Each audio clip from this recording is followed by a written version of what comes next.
para magpansit batil patong. Matagal na rin akong di nakauwi. Kailan ba yung last uwi ko? 2018 pa. So, almost 6 years hindi nakatikim ng authentic batil patong ng Cagayan Valley. Chinek naman namin yung review. Mukhang pasado naman. Tignan natin maya kung papasa talaga. Good morning, Dubai!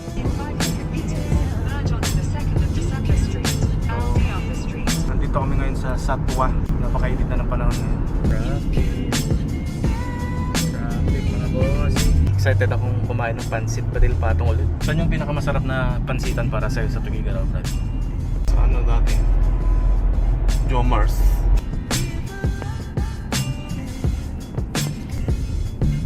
Your destination is on the right. So yan, nakarating lang natin sa Al Hudayba Mall. Good afternoon. Hi sir. Okay naman ma'am, kamusta po? Ito yung menu nila. Batil patong, 25 dirhams. Parang reasonable naman yung price. Sarap. Ay, wow. Pansit. Malabad. Nalo. Panalo yung pansit doon. Recommended talaga. Hindi nga ka-authentic pero masarap naman siya, sa totoo lang. Kung nag-crave kayo ng batil patong, pansit kabagan, pwede nyo puntahan. Nasa Al Hudayba Mall lang siya. Ang malabad pala ay pilyado nila ate. May-ari ng pansitan. At taga Isabela sila. So masasabi mo rin na authentic kasi yung nagluluto ay taga Isabela.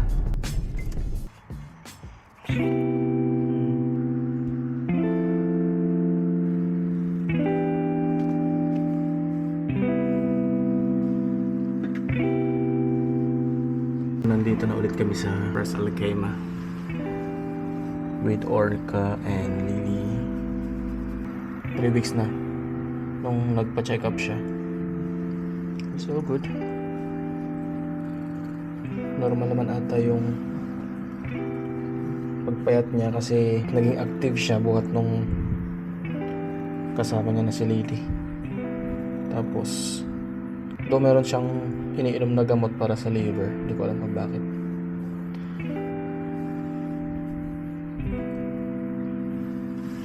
Okay, so yun na nga. Nasa Ras Al Khaimah ulit kami. And kakatapos lang magpa-car wash.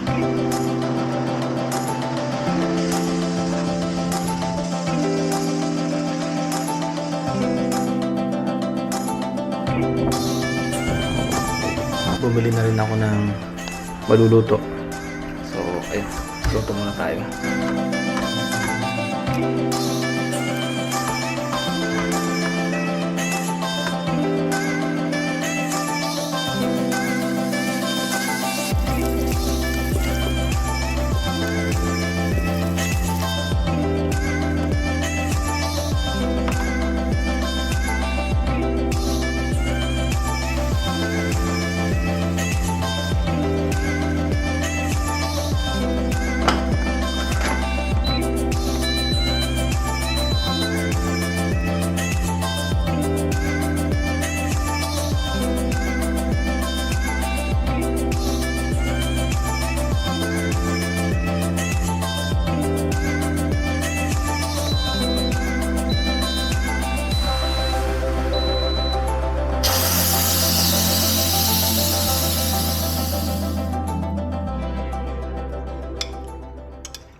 Finally, we made it in Jebel Jais.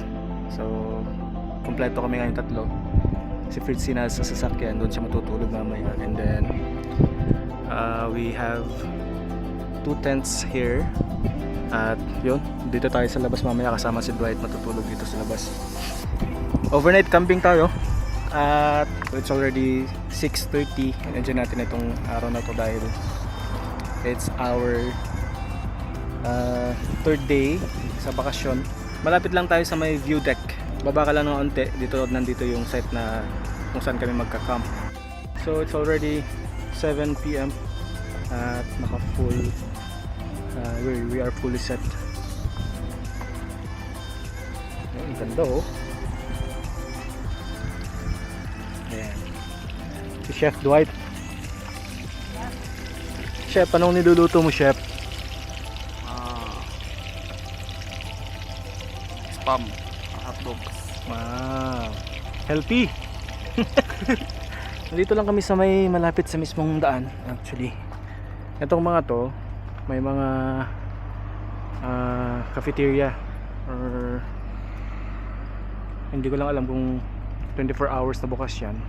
Ayan. So may spot dito na pwede kang mag-camp. Meron ding CR. Open siya 24 hours. So maganda tong nakuha naming place or spot kasi mayroong mga kabayan doon sa dulo malapit sa CR na nagbi-video okay. Tama ka Brad, nagbi-video okay na naman silang aga-aga.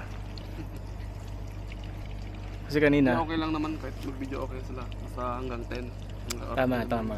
Kasi recently may mga issues dito sa UAE sa mga parts na pwede kang mag-camp.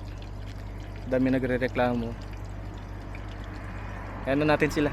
Ang importante malayo tayo sa mga ingay. May sarili tayong mundo dito.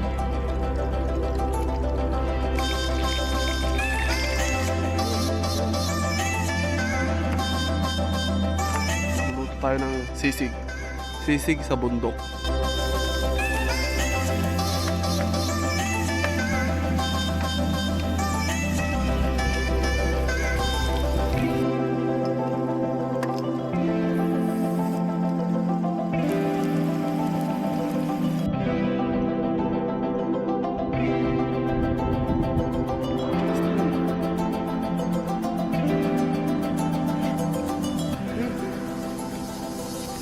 Lalo? Sarap pare.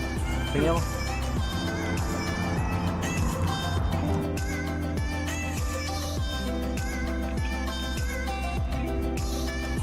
Lalo. Sarap. Manghang.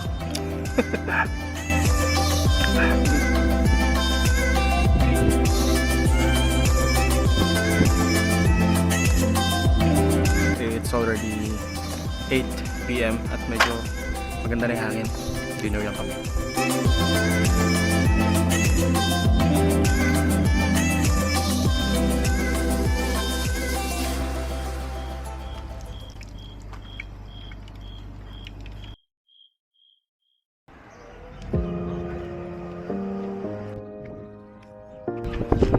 Wow. Look at that.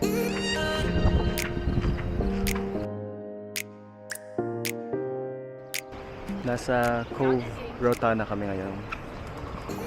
At kung nagtataka kayo, naputol yung video or pag stay namin sa Al Jais dahil nahirapan kami matulog nung nag-stay kami doon sa sobrang ingay ng mga sasakyan na dumadaan kasi nasa tabi lang kami ng highway. Pababa kami, papunta kami sa dagat. Ito yung sinasabi nilang Santorini ng UAE kasi yung design ng mga building, design ng Santorini, Greece. Okay.